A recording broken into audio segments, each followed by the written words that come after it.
Dans cette vidéo amateur qui fait le tour de la toile depuis quelques heures, on voit des bébés nés prématurément transportés dans un carton. Selon les informations, cette jeune dame, âgée de 25 ans, aurait perdu ses bébés après avoir donné naissance à des triplés à l'hôpital de district de Logbaba dans la matinée du 22 janvier.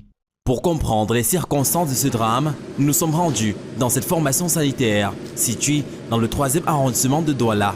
Tout semble calme. À notre arrivée, l'accès est interdit aux journalistes. Le directeur de l'hôpital refuse de s'exprimer. Mais selon les témoignages, les parents des bébés auraient été interpellés par les forces de l'ordre après une altération avec le corps médical.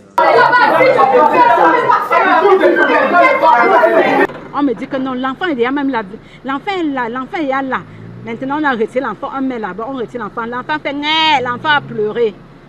L'enfant a pleuré. Après, on a emballé l'enfant avec la serviette, déposé là-bas. Maintenant, on a fait venir l'autre. L'enfant est sorti, pleurer. On a encore déposé là-bas. On a fait l'autre. L'enfant est sorti, pleurer bien. On a déposé là-bas. Maintenant, on a dit qu'on va faire comment? On met dans le sac.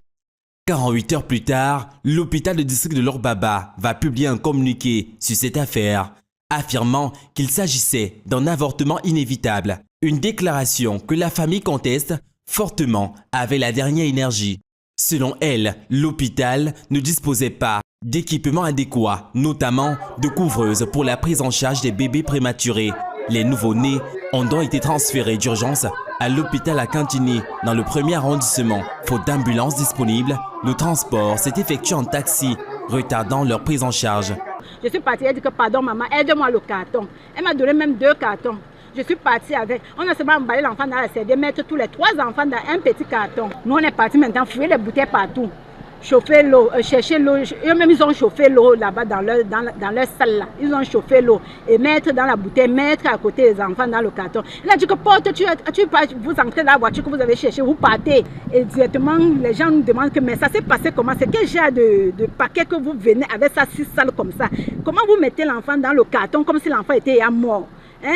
Ça c'est quoi? Vous étiez que où comme ça? Ils ont pris le camion, on a dit que non, nous on était à Logbaba. À leur arrivée à la Cantini, les triplés ont été déclarés morts. On a perdu comme ça 3 bébés hier. 3 des triplés sont tous partis. La cantine a dit que c'est mieux quand on revient à Logbaba. Malgré ces allégations, l'hôpital de district de Logbaba déclare dans son communiqué avoir tout mis en œuvre pour sauver les bébés. Des efforts rendus impossibles par la précocité de la grossesse.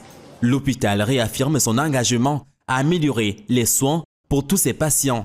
Ce drame rappelle un autre cas survenu à l'hôpital à Cantini en février 2024, où des jumeaux avaient perdu la vie dans les circonstances similaires. À l'époque, la famille avait pointé du doigt un manque de diligence de la part de l'hôpital, ces accusations qui avaient rapidement été démenties. Ou encore, en mars 2016, le cas tragique de Monique Koumaté, décédée devant les portes de l'hôpital à Cantini avec ses jumeaux morts dans son ventre.